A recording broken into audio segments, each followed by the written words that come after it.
Muy buenas tardes, queridos amigos de Que No Te La Cuenten. Aquí una vez más con una entrevista. Esta vez una entrevista que ha costado bastante desde lo técnico hacer. Me encuentro con un joven Jovencito. personaje, jovencito, que nos habla desde España, Don Gil de la Pisa. Don Gil, muy buenas tardes para España. Gracias por atenderme. Muy buenas tardes, ahí en Argentina, supongo. Así es, estoy en Argentina, en Buenos Aires. Hace un tiempo que venimos intentando hacer esta conexión con Don Gil. Lo que sucede es que, bueno, lo tenemos que hacer por medio de una llamada de WhatsApp, porque es el modo en que pudimos hacerlo. No nos funcionaba mucho el Zoom o las otras aplicaciones, así que, bueno, Don Gil, con sus jóvenes 95 años, accedió a hacerlo. Así que muchas gracias por atenderme, Don Gil, y por la paciencia. De nada. Bien, Siempre al servicio de España y de Dios. así es. ¿Por qué Somos de quise...? Dios y de España. Exacto, en ese orden, en ese orden. ¿Por qué hacerle esta entrevista a Don Gil? Porque, sin lugar a dudas, es uno de los personajes que ahora nos va a contar un poco cómo ha sido brevemente su larga vida, que ha transitado prácticamente gran parte del siglo XX, que muchos de nosotros apenas hemos vivido algunos años, en mi caso apenas unos 30 años o 33 años en el siglo XX, y él llevó prácticamente toda su vida en ese siglo. Don Gil es un católico militante, resalto la palabra militante, español en ese orden, que ha vivido y ha sufrido incluso por España, siendo uno de los hombres de la vida pública de España. ¿Cómo hacemos para resumirle, Don Gil, a una persona que no lo conoce en 5 minutos, algo de su vida? Pues nací en 1928, fui a veranear a Santander con 8 años, me cogió allí la guerra veraneando 14 meses de terror rojo hasta que nos liberaron el 26 de agosto de 1937. Volví a Castilla, a mi tierra, fui a estudiar porque yo perdí los padres a los 6 meses, la madre a los 6 años, mi madre quedó viuda a los 22 y murió a los 28. Y yo solo en la vida, pero situado. Quiere decir que podía estudiar y me fui y estudié. Luego fui a Cuba, allí estuve 14 años, allí viví toda la revolución, la pre-revolución, o sea, desde Grau San Martín, Prío Socarrás, Batista y Fidel.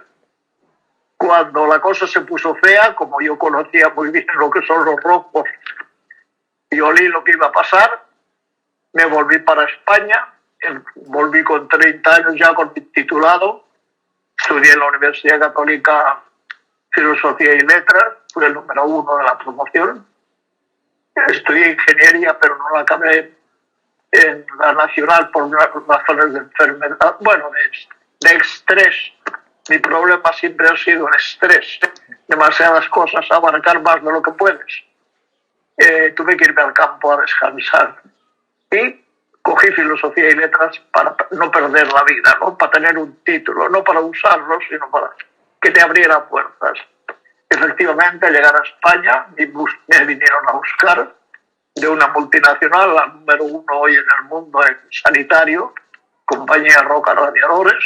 Allí estuve 12 años creando, dirigiendo el Departamento de Relaciones Públicas como asesor de la familia. Me cansé, bueno, no me cansé, me pareció que 12 años ya estaba bien y tenía que cambiar de aires. Fui gerente de otra empresa nacional, etc. Me jubilé a los 64. En fin, en medio está, nada más llegar a España, yo he hecho retiros espirituales cada año, unas 60 tandas. Y lo último que hice al salir de Cuba fue una tanda con el padre Amando Llorente de la Administración Católica Universitaria. Y lo primero que hice en España, con mi mujer ya, una tanda, cosa rara que yo nunca había visto, de matrimonios en una casa de jesuitas, de Sarriá, en silencio, cosa rara, ¿no? llevamos como 30 y tantos matrimonios.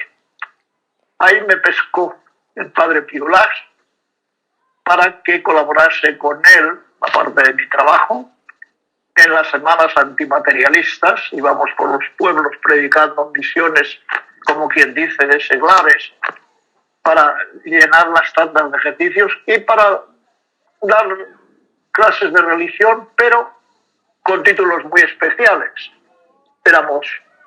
Tenía una serie de equipos de 10 personas, lunes, martes, 2 cada día. Yo iba con uno que había sido marxista, y entre nosotros dos, cuando íbamos, yo he sido marxista y yo he vivido la tragedia cubana, llenábamos las iglesias. Claro. Pero lo hablábamos de todo menos de esto, claro. Exacto. Eso sí, era el gancho. Sí. En fin, quiero decir que resumir mi vida, no he querido tocar el tema ese de que nada más llegar a España me pescó el padre Piolás. Sí. Luego inmediatamente me pescó Blas Piñar, me hizo llevar la Secretaría General en Madrid después del éxito que tuve en la organización de Fuerza Nueva en Cataluña, que nos convertimos en la delegación más potente. Tuve que pedir excedencia en 6 meses, que no sé cómo me la dieron. El dueño me dijo, tú eres muy listo, se lo pediste a quien no tenías que pedirlo para que no te la diera. Bueno, resumiendo, no he tenido tiempo para descansar, luego me jubilé como gerente de Industria Relax y llevo pues 30 años jubilado escribiendo miles de páginas de boletines. He escrito 3 libros, tenía que haber escrito 30 y tengo no sé cuántos empezados. En fin, mire, yo no sé cómo resumir mi vida. Es muy difícil, claro, 95 años no lleva cualquiera. Ya le iré respondiendo a preguntas. Correcto. Que quiera y le contaré más detalles. Mire, yo soy muy consciente de la levedad del ser, ¿no? De la levedad de la vida. Entonces, cuando alguien me dijo, padre, usted no conoce a don Gil de la Pisa, sería bueno que usted conversara con él. ¿Por qué? Porque, claro, los años traen, si uno los llevó bien, traen sabiduría, como dice la escritura, ¿no? Las canas por sí solas no traen sabiduría, porque uno puede tener canas y ser un necio, ¿no? Un ignorante o un imprudente. Pero me dijeron, en el caso de don Gil, puede ser que sirva esa entrevista. Y había un par de preguntas que, más allá de su vida personal, a mí me interesaba hacerle a un testigo de diversos temas, ¿no? Diversos temas. Uno de estos temas, si los hablamos desde el punto de vista cronológico, es lo que fue la Cruzada Española, o también la llamada Guerra Civil Española. Y cuando yo digo de Cruzada Española fue porque ese fue el modo en que la Iglesia Católica Apostólica Romana en España la llamó. Uno recuerda el famoso cardenal Gomá. Bueno, entonces ese es el término preciso. ¿Qué fue? Y reitero, acá tenemos que apelar a un tema pedagógico. ¿Cómo explicarle a un chico de 20 años hoy en día que probablemente ha sido ideologizado por los progres, por los rojos, por los comunistas o por los liberales? ¿Cómo explicarles qué fue la Cruzada Española o la Guerra Civil Española que usted vivió en carne propia? Pues es muy fácil de explicar. España, después de 2 siglos de liberalismo y de hundirse, perder los imperios, perder la unidad de América, etc., tuvimos la desgracia del siglo XIX, la desgracia del primer tercio del siglo XX, donde los demócratas habían convertido la libertad en libertinaje. Era un desastre en los años 30, que es cuando surgieron los jóvenes, los falangistas, que se rebelaron contra la tiranía roja, que ya se imponía, junto con los requetés, los carlistas. Se creó un movimiento que movía a toda España a alzarse en armas, evidentemente con la ayuda del ejército, principalmente el general Mola fue el que lo preparó. Franco se negaba a intervenir, aunque todo el mundo lo quería porque era el general más joven, con 30 años, y el de más prestigio. Se negó hasta última hora, pero al final aceptó. Entonces esa mezcla de pueblo y ejército, el pueblo ya incorporado al ejército como Dios manda, pues derrotaron a los poderosos rojos con la ayuda de todas las naciones, excepto Francia y Alemania, pero poco, poco. En fin, la guerra duró tres años. Fue una guerra de heroicidad, o sea, la gente, por ejemplo, yo tengo en mi familia dos que con 20 años dejaron todo, 24 años. Murió el día que los dos murieron, fueron voluntarios de primera hora, lucharon para liberar a España y la liberaron, pero les costó la vida. Pero le dieron voluntarios, es decir, no les contó nadie. Antes de que les llamaran ya estaban parando la bajada de Santander a Palencia de los rojos de Reynosa y La Naval, etcétera. Bueno, quiero decir, hablar de la guerra de España supone solamente una hora, pero es que además fue una cruzada. O sea, fue la rebelión del pueblo católico contra la agonía ya de la España católica, que es lo que quería Azaña y su gobierno, cuando dijo España ha dejado de ser católica. En fin, es dificilísimo resumir lo que fue la guerra española. Lo que sí es un hecho que fue un acto de heroísmo difícilmente repetible y difícilmente explicable si no fuera por la ayuda de Dios. Porque los rojos tenían toda la mayor parte del ejército, lo tenían todo, y Franco no tenía nada. Digo Franco como representación del ejército nacional. Pero había valor, había ganas de vencer y se venció. Los que tuvimos la suerte desgraciada de vivir en zona roja, 14 meses yo, con 8 años, aprendí lo que es el ser rojo y lo que es el comunismo. Y eso me inmunizó para que yo luchara en Cuba porque no se repitiera. Pero nadie me hizo caso. La gente no hace caso cuando le dices la verdad. En fin, no sé si respondí a la primera pregunta. Sí, claramente. Claramente. Obviamente estamos haciendo acá preguntas como disparadores para que uno después pueda ir a ahondar y a estudiar en nuestros ambientes, quizás de la gente más jóvenes. La gente más joven, digo, se las ha ideologizado con que la cruzada, la guerra civil española, fue que de un día para otro los militares del bando nacional se levantó contra la república, que eran todos buenos y santos, y no, la verdad que era una España que sangraba porque el comunismo, con la supuesta instauración de la pseudodemocracia que habían planteado, o el demonio se había ensañado con España para hacer de España una especie de Rusia, una nueva república socialista soviética. Y por eso entonces la gente de bien pensar y el bando nacional y los católicos se levantaron contra el comunismo, una ideología intrínsecamente perversa, como lo ha llamado también la Iglesia. ¿Qué nos puede contar de los...? Mire, padre, dígame. Yo tengo la ventaja de que al haber vivido 14 años en América, en Cuba concretamente, y antes de la Revolución Cubana, conozco perfectamente cuál es el problema de América, que es igual en todas partes. Cómo engañaron a los argentinos, cómo han engañado a todos los demás, a los venezolanos, etcétera, etcétera. Este es un problema. Pero hay que verlo desde el punto de vista, digamos, teológico. Es la guerra de Satanás.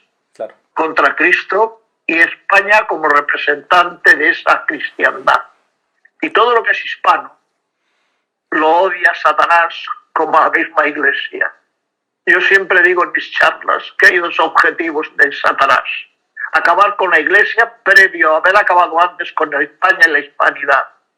Esto la gente no se convence en Hispanoamérica. Aunque estoy muy contento porque veo que hay un movimiento juvenil en América de reacción a favor de volver a España, no hacerse España, pero volver a España, a lo hispánico, y enfrentarse a este mundo globalizado que es sajón, protestante y enemigo de Cristo. Entonces, conozco muy bien América, yo sin haber vivido más que en una parte de América, pero conozco cubanos, mexicanos que han estudiado conmigo, chilenos, argentinos, y conozco y sé el problema. Y por eso me encanta hablar para Argentina en este momento, porque ustedes pueden correr el mismo problema que nosotros. Ese es de lo que buscan ellos, que toda América se convierta en la España del año 30 del siglo pasado, para acabar con ella. Y todo lo que sea despertar a nuestra juventud hacia la fe y hacia la hispanidad es un apostolado genial. Bien. Aprovecho la sabiduría de un hombre de 95 años, ¿no? Usted perdóname que le pregunte estas cosas, pero yo conozco la obra de Blas Piñar, no todo el mundo porque la tiene por qué conocer, la conozco desde que era joven, con el movimiento Fuerza Nueva, bueno, con una obra que se intentó en España llevar adelante los mejores valores que tiene España, porque es lo que recién decía Don Gil, que no es porque uno se quiera volver español, estamos hablando de la hispanidad, que es algo mucho más, es como cuando uno habla de la catolicidad, o no, o sea, un término que es abstracto para mostrar lo mejor que nos trajo España, que en este caso en América fue la fe católica, claramente que sí, además de otras cosas, además de la cultura, ¿no? Ciertamente, que vino por medio de esa gente que tenía fe. Ahora, aprovecho lo que usted recién dijo, de que en algunos ambientes, por ejemplo como América, o también en España puede ser, hay un movimiento de intentar escaparle al comunismo. Y acá apelo a su sabiduría prudencial, de la virtud de la prudencia. ¿Qué le parece a usted cuando en algunos casos, claro, lo ideal sería tener un caudillo católico, con valores hispanos, que no se doblega ante esta tiranía de la democracia moderna, digamos, y todo? Estamos hablando de un caudillo. Bueno, no, ¿qué le parece a usted cuando esto no existe y entonces uno tiene que aguantarse estos modelos actualmente llamados democráticos, ¿sí? Y no se encuentran candidatos que sean de los mismos valores que uno tiene? Puntualmente me refiero a candidatos que a veces estén de acuerdo en algunos temas con nosotros, pero en otros no. Por ejemplo, algunos liberales, llamados así de derecha. ¿Qué le parece a usted que su sabiduría, su experiencia, su prudencia dice que tenemos que hacer? Porque hay dos opciones: patear al tablero y no hacer caso a nadie, o decir, bueno, buscar una alianza prudencial sin prostituir en los principios, ¿no? ¿Me explico? Pues me ha puesto usted la pregunta del siglo, porque es el motivo de toda mi vida. Ese problema es difícil la colaboración. Entonces mi tesis siempre ha sido ayudar, pero sin mezclarme. Porque realmente, si no tienen nuestros ideales, nuestra fe en los dos, en Dios y en España, el problema está que siempre cojea y se rompe luego porque la pata es falsa. No te puedes fiar. Entonces lo que tenemos que hacer, y lo que yo he aconsejado siempre, es empujar. Por ejemplo, concretamente en este caso, tenemos un movimiento en España ahora que se llama Vox. Vox, por ejemplo. El caso concreto es Vox. No, tiene gente Vox. católica, gente liberal. ¿Qué pasa? Ok. El PP, por supuesto, es un partido totalmente liberal, totalmente democrático, falso. Es el que más daño ha hecho a España, más que el Partido Socialista, porque lo ha hecho como bueno. Evidentemente, el que más daño ha hecho a España es el socialismo. Pero más grave en cuanto a los fundamentos ha sido el PP. Sin el PP el socialismo no sería hoy lo que es, ni los separatistas serían lo que son. Entonces hay tres: los socialistas, el PP, que dice de derechas, y Vox. Vox es algo que se quiere parecer a Fuerza Nueva. Pero claro, ya cojean de una cosa: son antifranquistas, o por lo menos ignoran a Franco. Ignorar a Franco Es como ignorar a Jesucristo en el aspecto político, no religioso. Sí, entiendo. Quiero decir, cuando tú ves un señor que se dice estoy antifranquista, no te puedes fiar. Aunque yo tengo compañeros falangistas que lo son, porque tontos hay en todas partes, ¿no? Franco fue un caballero que hizo por España lo que no ha hecho nadie. Yo lo considero el mejor estadista desde Felipe II a esta, incluido Churchill y todos esos que sí, de piquito. Pero por los frutos se conocen árboles. Y los frutos de Franco fueron una España que salió de la miseria y se convirtió en la 10ª potencia del mundo. Y que de haber seguido la línea de Franco hoy sería la primera potencia o la segunda o la tercera como mucho. Pero todo lo que hizo Franco lo han desmontado los demócratas de la divina transición. Han sido unos traidores a Franco, traidores a España, estos que nos cacarean como modelo de transición de una dictadura que no era dictadura, que era simplemente un gobierno autoritario que ponía orden en España.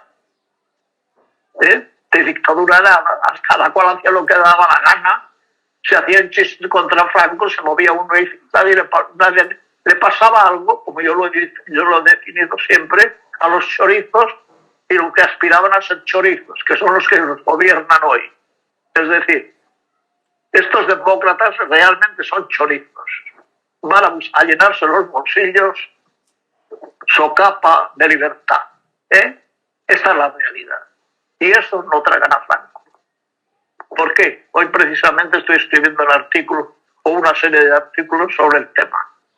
Pues sí, necesitamos líderes, como tú dices, como usted dice, líderes de verdad, líderes tipo José Antonio Primo de Rivera, tipo Ramiro de Maeztu, etc. Gente con ideas claras que lancen a nuestros países.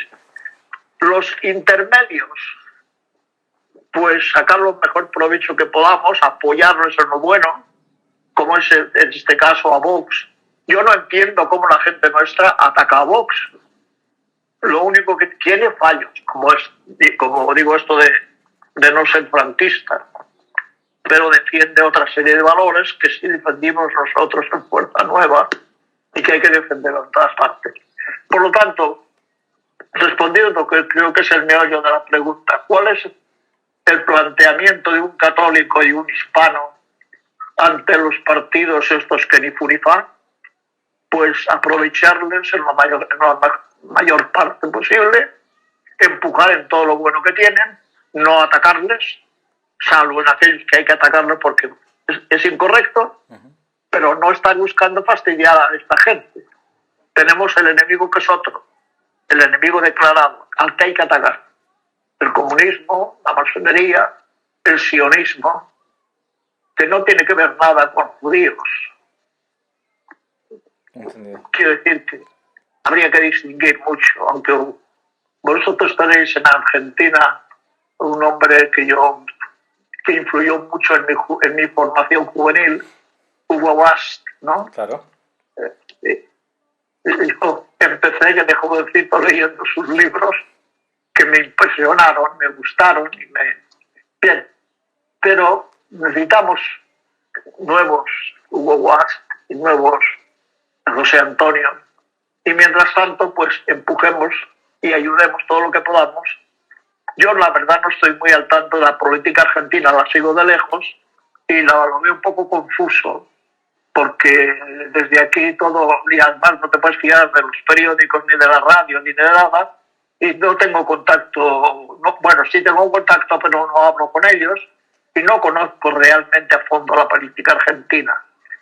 Pero me parece que están en un momento de sol y sombra, que pudiera haber una buena reacción, que al parecer no son los tres candidatos, no son todos más, sino que son un poco, no sé, la mitad, ¿no? Bueno, pues no conozco el problema argentino bien, pero me parece que les falta, tienen líderes, pero que no salen porque son intelectuales, ¿no? pero en la Argentina, por suerte, tenéis grandes pensadores, gente católicamente hispana y bajo el punto hispánico tiene las ideas muy claras. Pero no ha surgido ningún movimiento, creo yo, arrollador de los nuestros. Todavía no. Yo mostraba mi esperanza en que tengo noticias, me van llegando, me vienen por un sitio por otro, de jóvenes que antes no había, que trataban de defender a España, aclarar la historia, acabar con las leyendas negras, que es el mayor ataque, porque el enemigo, Satanás, es muy listo, es listísimo, yo le admiro, es listísimo, y trabajan de maravilla, ¿no? Sí. Y la leyenda negra es una de sus grandes victorias, porque ha anulado la obra de España, Correcto. que no tiene parangón. Sí, sí. No tiene parangón. Lo que ha hecho España, Europa, le debe a España ser Europa. Totalmente. Por los dos lados. Por el lado este, por la batalla de Lepanto, que paró a los moros, y por el lado de aquí porque los barrimos. Y luego en el centro porque paramos al protestantismo, etc. Bien, la obra de España es una maravilla. Totalmente. Y el que los hispanos no se sientan orgullosos de ser hispanos, el que hayan conseguido los sajones acomplejar a los hispanos, que estamos algo así como 20 codos sobre ellos. Si yo hubiera tenido tiempo para escribir, habría escrito un libro sobre la diferencia entre la colonización sajona y la civilización que no colonización española. Exacto. Es una maravilla. Nos tendría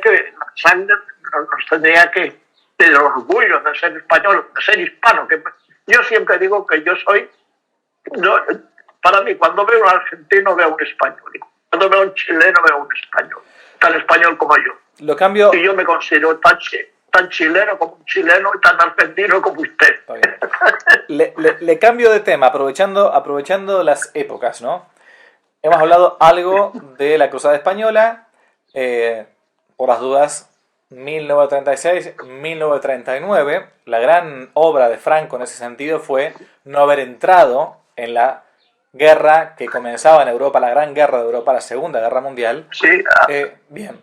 De hecho, se mantiene neutral prácticamente desde lo político Franco, fuera de las Brigadas Azules. Bueno, no, acá en el tema no nos metemos.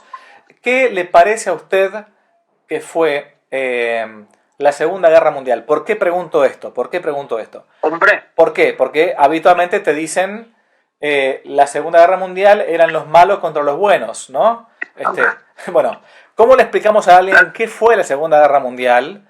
La Segunda Guerra Mundial fue la continuación de la primera. Y la primera fue la preparada por los americanos, por el sionismo mundial, para acabar con Europa, en dos fases. Primera fase, la Primera Guerra Mundial, con la cual descompuso a Europa. Acabó con el Imperio Austrohúngaro, dividió a Europa, troceó a Europa, que era fundamental para acabar con Europa.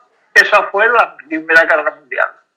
La ganaron los globalistas, los sionistas, y ya prepararon una segunda dejando las bombas de relojería puestas.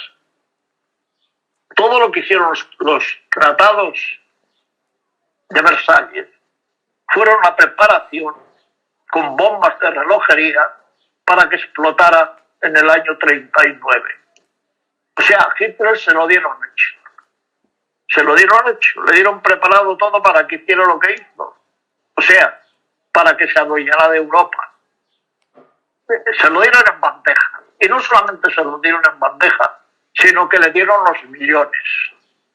Convendría que supieran los americanos, los hispanoamericanos, mejor dicho, que Wall Street y la City le negaron los millones a la República de Weimar, allá al ministro de Economía. Cuando se le pidió los millones para salvar la República, no se lo dieron. Los de las City y la Wall Street. Sin embargo, cuando Hitler, el mismo Shah, era ministro de Hitler, le pidió los millones, se los dieron en bandeja. O sea, a Hitler le financiaron todo ellos mismos. O sea, que no nos vengan con cuentos si no conocen la historia. Eso está en cualquier libro, y si quieren, leyendo al mismo Shah, al mismo ministro de Economía. Por lo tanto, la guerra mundial fue el golpe final de Europa, la muerte de Europa, el perder la hegemonía, destruir las colonias que no estaban preparadas para independizarse, porque a ellos les interesaba que se convirtieran en lo que son para poderse adueñar ellos de todas las minas de diamantes y materias primas, que es lo que han hecho. Esa fue la Segunda Guerra Mundial. No la derrota de los nazis, fue la derrota de Europa. Perfectamente preparada.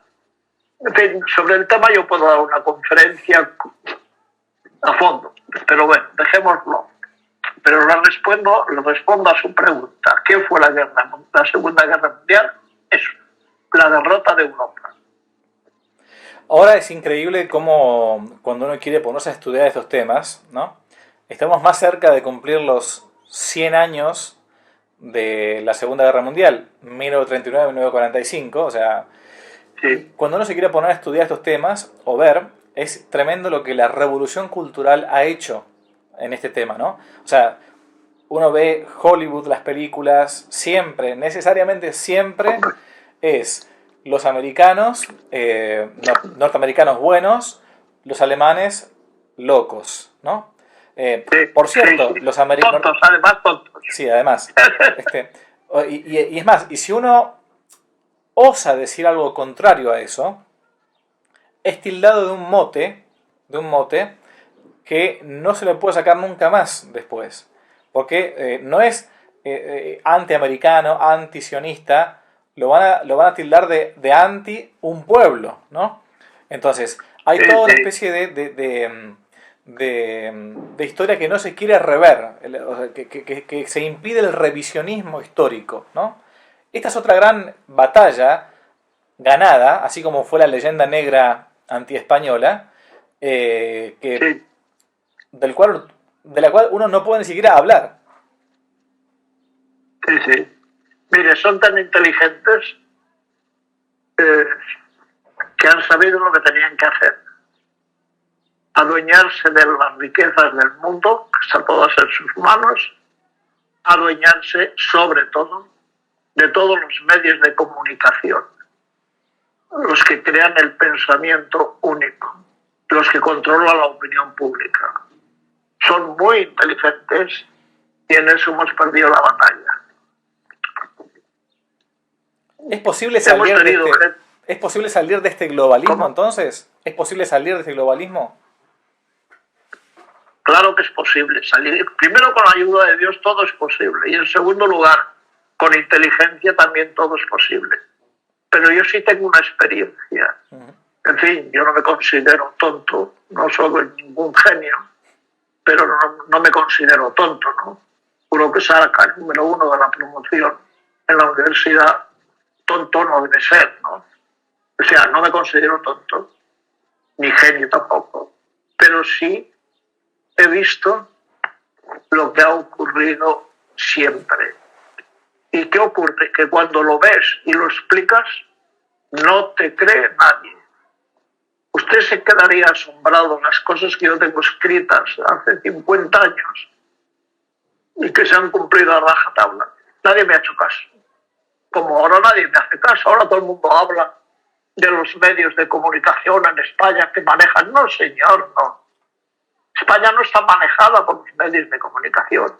España está manejada desde la Moncloa por Soros, Bill Gates, por el sionismo más aberrante, más feroz. Es decir, ¿quién manda en España hoy? Manda el sionismo. Nada más. Y lo están planteando todos, incluso los mejores periodistas nuestros siguen sin atreverse a señalar el verdadero culpable. El único que habla de la sinagoga de Satanás en mis escritos soy yo. Por cierto, hay algunos que ya mientan a la sinagoga de Satanás, debido a que lo he dicho tanto que alguno ya se lo ha creído. Pues sí, señor, en este momento, ¿quién gobierna España? La sinagoga de Satanás. Es decir, Soros, todos los millonarios que tienen el dinero del mundo, como Bill Gates y compañía, y que controlan todos los medios de comunicación, televisiones, radios, incluso los medios de la Iglesia son tan tontos que les hacen el caldo gordo y siguen la misma línea y todos dicen lo mismo y nadie dice la verdad. ¿Soy yo el único listo que hay? No, pero he tenido la suerte de tener maestros que me abrieron los ojos y luego he vivido mucho. He vivido fuera, dentro. Tengo la suerte de haber sido empresario, de haber sido trabajador y de haber sido profesor, etc. Y tengo una formación pues que Dios ha querido que sea completa en ese aspecto. Entonces, la objetividad y la valentía de decirlo, pues es lo que hace que a mí nadie me haga caso. Pero en fin. Bien. Habría otros temas desde lo cronológico para preguntarle, y como el tiempo es tirano, yo elijo. Se le podría preguntar a usted sobre lo que fue el comunismo en Cuba, la Revolución Cubana, pero voy a dejar ese tema de lado y quiero que nos dé su apreciación. Bueno, un momentito, le aclaro una cosa, sí. Que en Cuba no había ningún comunismo. O sea, Fidel no entró como comunista. Ah, no, claro, en la Revolución de Batí. No, pero es que él no lo era cuando... El único comunista era su hermano. Claro. Y el Che Guevara. Exacto. Pero Fidel no, Fidel era un egoísta, un tío líder y un tío que buscaba y luego cogió el camino que mejor le pareció. Bien. Pero el neocomunismo eran 4 gatos y no tenía ninguna influencia. Mira, cuando entró Fidel en La Habana, los 8 que gobernaban los sindicatos eran de la Juventud Obrera Católica. Con eso está dicho todo. Sí. Ahora, digo, bueno, entonces, siga. No metiéndome en el tema de Cuba, quería aprovecharlo en esto. Porque uno puede leer cosas, claro, la historia uno las va leyendo a partir de las fuentes, pero uno no la vivió. Usted ya en la década de los 60 tenía aproximadamente 40 años, más o menos, unos 40 años. Sí, bien. Yo soy del 30, soy del 28, bien. Pero para contar fácil desde el 30. Perfecto, o sea, yo en los años 60 tenía 30 años, en 70, bien. 40. Ya estaba bastante crecidito, entonces. Y era y usted es un laico, ¿Cómo nos puede explicar a nosotros ahora, del siglo XXI, un hombre del siglo XX, qué fue lo que un laico vivió en lo que se llamó el Concilio Vaticano II? Pues yo lo viví en el Vaticano II, ¿cómo te diré yo? Rabiando todos los años que duró. Porque me di cuenta que iba a ser un desastre y que no iba a hacer más que hundir a la Iglesia. Porque Pío XII, que era un papa listo, le quisieron hacer que convocara el Vaticano. Y Pío XII dijo, nanay de la China. Eso será facilitar la ruina de la Iglesia. No lo dijo, pero lo hizo. O sea, Pío XII, que era muy listo, y el papa bueno, no voy a decir como yo le llamaba porque no quiero que me llamen ni blasfemo ni despectivo con nuestras autoridades como católico, apostólico, romano. Pero el bueno de Juan XXIII metió la pata hasta donde quiera. ¿Quién se le ocurre convocar un Vaticano II cuando en Holanda estaban Gilbert y los modernistas que San Pío X, que es un papa genial, no solamente como papa, sino como hombre, y cuya encíclica teníamos que saber de memoria todos los católicos. donde señala todos los errores, Allende. que todos esos errores fueron metidos en el Vaticano II por los modernistas, y desde entonces la Iglesia no ha levantado cabeza. Mira, yo iba a acusar, a hacer ejercicios espirituales, porque los especialistas de ejercicios espirituales de San Ignacio, los cooperadores de Cristo Rey, del Padre María, estaban dando ya unos ejercicios aguados, sin infierno, sin muerte, dulces, suavecitos, ¿no? Yo no lo podía aguantar porque los ejercicios de San Ignacio te meten en el infierno para sacarte de allí. No te andan con chupachups. Entonces no lo pude aguantar y me enteré que en Francia el padre Marciac daba los ejercicios auténticos. Efectivamente, yo iba a Francia allí. Y el padre Marciac nos daba un dato tremendo.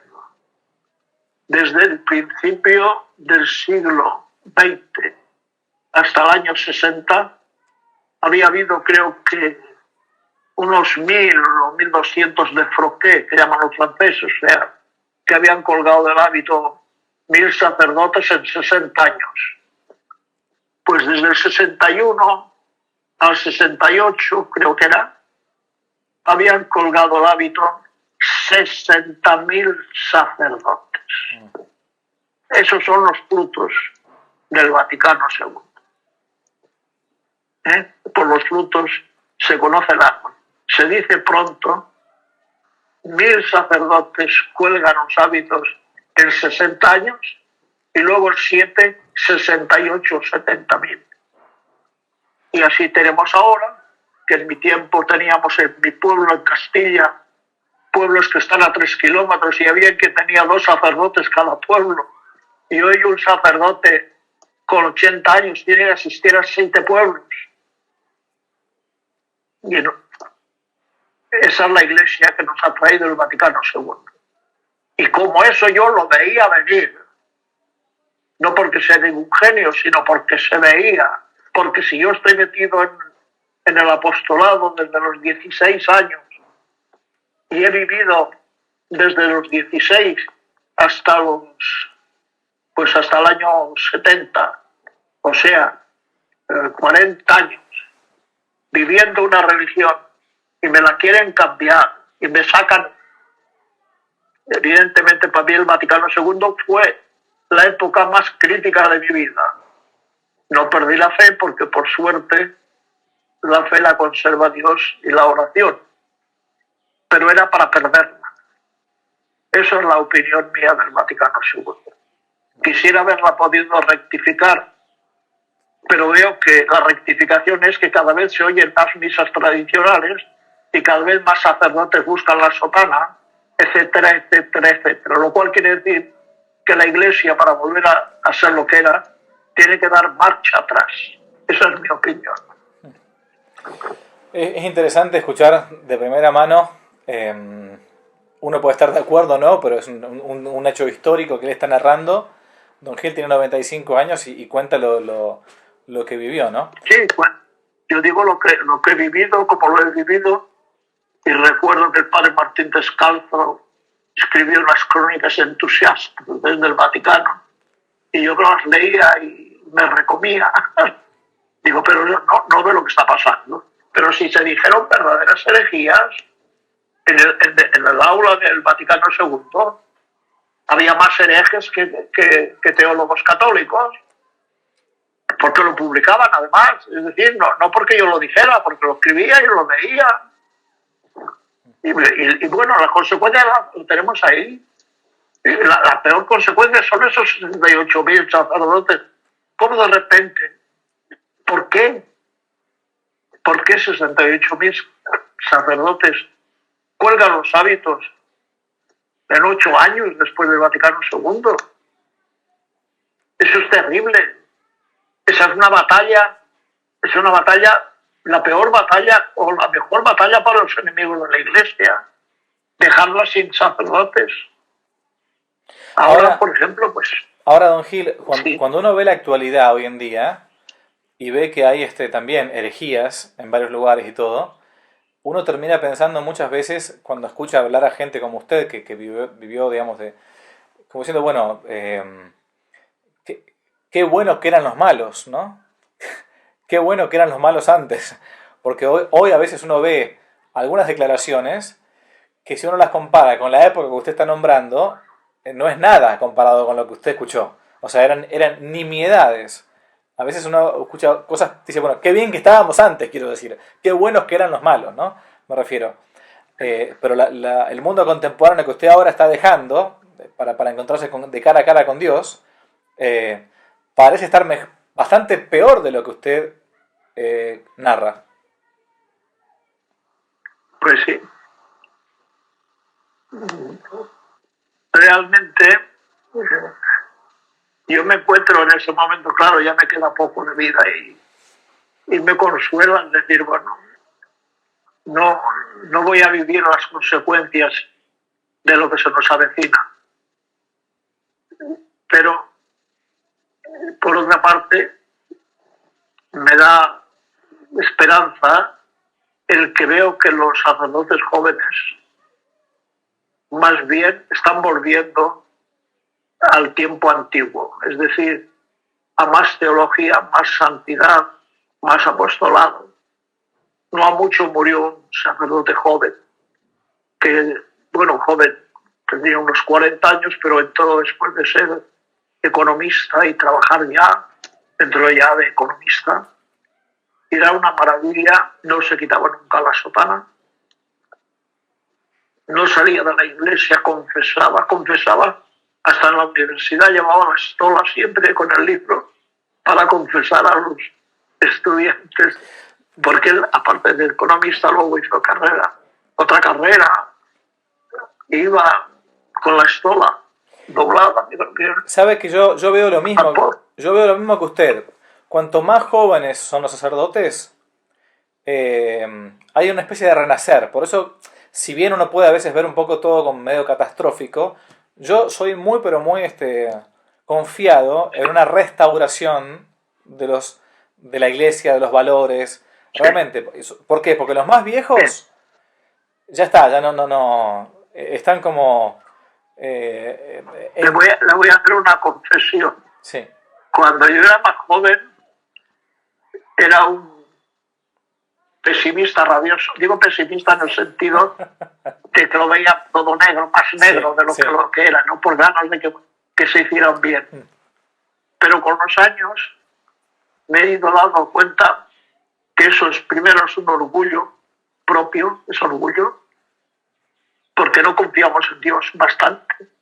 Y con los años me he dado cuenta de que Dios sabe más, que es mi frase preferida cuando yo me he arruinado completamente. Cuando me dice eso, Dios sabe más. Evidentemente Dios sabe lo que hace. Y llega un momento en que te das cuenta que tu obligación es luchar. Y no preocuparte de la victoria ni del resultado de la guerra, que va a ser nuestra. Finalmente ganaremos. Pero me refiero que con la edad te das cuenta de que Dios sabe más, de que Dios es el que realmente deja que las cosas se hagan como se hacen, ¿no? Pero te desesperas. Te desesperas cuando eres joven y quieres arreglar el mundo y tú crees que no eres capaz de hacerlo, ¿no? O sea, para algo sirven los años, para aprender. Exacto. Es lo que he aprendido yo, a tener un poco más de fe y valorar un poco menos lo que tú crees que puedes hacer.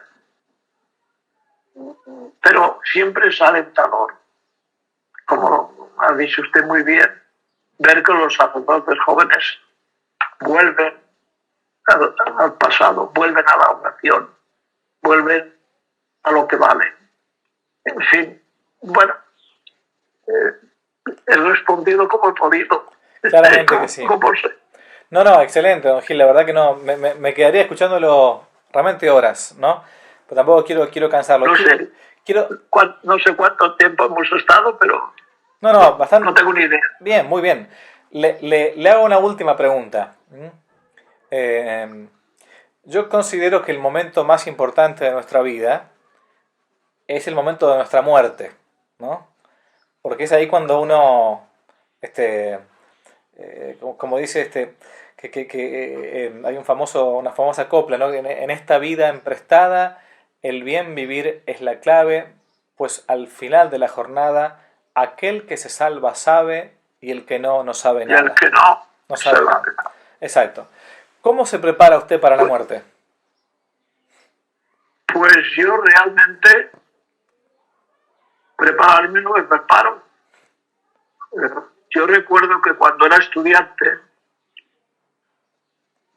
yo no estudiaba la víspera del examen.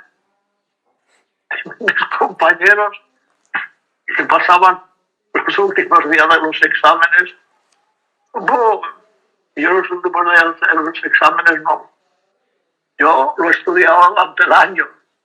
Es decir, yo creo que prepararse a la muerte es más que nada prepararse a la vida. Es decir, la muerte, ¿qué vas a hacer? Vas a hacer en 3 años lo que no has hecho en 90. Mira, lo he publicado infinidad de veces, cualquiera que, siempre que tengo ocasión, lo escribo y lo digo. Lo más grande que tiene el hombre, el mayor don que recibe el hombre, yo creo que es buenos maestros. Buenos maestros. Dios se llevó mis padres. A los 6 años, ya digo, yo era huérfano de padre y madre. Me crió un tío sacerdote que murió mientras yo estaba veraneando en Santander con 51 años. Y yo he llegado a tener remordimientos de conciencia de si no moriría de disgusto de haberme mandado de veraneo y no saber si nos habían matado o no nos habían matado. O sea, me volví a quedar sin padre y madre, que era mi tío Isaac, el sacerdote, a los 9 años. Pero tuve la suerte de los profesores que tuve, hermanos maristas geniales, que me enseñaron lo que es la vida y que me dieron gusto por los ejercicios espirituales. Yo digo que los ejercicios espirituales, que la Iglesia ahora los tiene arrinconados, cuando los papas, todos, los han recomendado. Yo hace ahora ya 4 años que no hago ejercicios espirituales, porque ya no puedo salir, ¿no? Pero es que ya los 3 últimos años, en una tanda éramos 3, en otra 2, y en el tercero yo solo. Y lo suspendieron, porque tenía que venir el predicador desde Francia. Es una vergüenza. En los años 70, con el padre Piulás, cuando nosotros hacíamos las semanas antimaterialistas, de que hablaba al principio, las tandas eran todas las casas llenas con tandas de 20, de 30, de 40. La diferencia en los años, cuando la Iglesia tenía fuerza. Los ejercicios espirituales de San Ignacio, para mí, es el termómetro de la vida de la Iglesia. Lo cual quiere decir que ahora estamos bajo cero. Es difícil encontrar. Yo digo, ¿pero por qué no hacéis ejercicios espirituales? Dice, ¿dónde? ¿Cuándo? ¿Cómo? Y te hacen una tanda de 2 días, de 3 días, pero eso no da tiempo ni para situarte. Una tanda por lo menos tiene que tener lo mínimo 5 días. Lo normal son 8 o 10. Yo he hecho una tanda de 31. Que es verdaderos ejercicios San Ignacio, 31 días. Exacto. Digo, pues yo no me libro de eso. Quiero ver una tanda de 31. Es decir, los ejercicios espirituales para mí son la columna de la Iglesia. No irás a ningún cura predicar en los no se convoca, no hay un anuncio de la tanda, no lo entiendo. Es decir, hasta tal punto ha decaído la Iglesia que el mayor tesoro que tiene dentro de lo que no es liturgia, en lo que no es sacramento, etcétera, lo más grande que tiene, aparte de lo que es evidentemente la esencia de la Iglesia, la mejor forma de santificación la reconocen los papas todos, y que nadie convoque a ejercicios espirituales. No lo entiendo. Es más, yo no entiendo católicos que en su vida han hecho una tanda de ejercicios espirituales, pero como una tanda. Pero si nosotros vamos así, yo digo que mi vida es una sierra. Así, hago ejercicios, subo, bajo, subo, bajo, subo, bajo. Y si nada más bajas, te vas al fondo. Los ejercicios espirituales tendrían que ser como mínimo un católico que se sienta católico, que quiera vivir la fe, necesita encerrarse una vez al año. Oh, es que no tengo tiempo, es que oye, yo he sido gerente, he sido esto, pero yo he hecho cada año tanda. ¿Por qué? Pues te organizas, sacrificas una semana de vacaciones. No. O sea, no lo valoras, ¿no? Las cosas se valoran por lo que se paga. O sea, tú vienes a hacer ejercicios espirituales y que no te cueste nada. O sea, tú valoras los ejercicios espirituales tan poco que no crees que valga la pena sacrificar una semana de vacaciones por ellos, como mínimo una vez cada 2 años. En fin, eso es lo que yo... Entendido. Bueno, estoy respondiendo a su pregunta de cómo me preparo a la muerte. Pues yo me preparo a la muerte esperándola. Que Dios me dé claridad de ideas para recordar el corazón sagrado de Jesús, en vos confío, la misericordia de nuestro Señor, de la Virgen. Y yo tengo en el ordenador la frase de San Pablo: bonum certamen certavi, cursum consumabit, fides servant, fides. Sí, he combatido el buen combate, he acabado la carrera, he terminado de correr y he conservado la fe. Yo lo único que espero es conservar la fe hasta el último momento y que Dios me dé, y la Santísima Virgen, la gracia pues de morir con ellos al lado. Pero ¿qué preparación? ¿Qué otra preparación puedes hacer? Si estuviera bien, si pudiera moverme, pero no me puedo, bueno, me muevo, pero paso de tortuga, ¿no? Pero no puedes ir a unos ejercicios si no puedes andar. Y no puedes, pues me iría a hacer ejercicios espirituales como una renovación de la fe y eso, pero por ahora mi preparación se reduce a eso. Excelente. A seguir intentando curar el mal genio que tengo, que no tiene arreglo, pero en fin, cosas por el estilo. Bien. Don Gil, ha sido un placer enorme, un honor muy grande también para mí. Gracias por el tiempo que se ha tomado. Y le agradezco mucho, le agradezco mucho su testimonio público y su vida al servicio de Dios y de España, de la Iglesia, ¿no? Eso es algo que el árbol cae para el lado en que está inclinado, dice la Sagrada Escritura. Entonces esperemos que sea así. Pues déjeme que yo le diga mi opinión. Le felicito a usted porque ya me habían hablado de la labor. Esa labor que hacen los comunicadores, esa labor que hace usted, esa labor, ese apostolado, es decir, cantar las verdades. No olvidemos que Cristo dice, yo soy el camino, la verdad y la vida.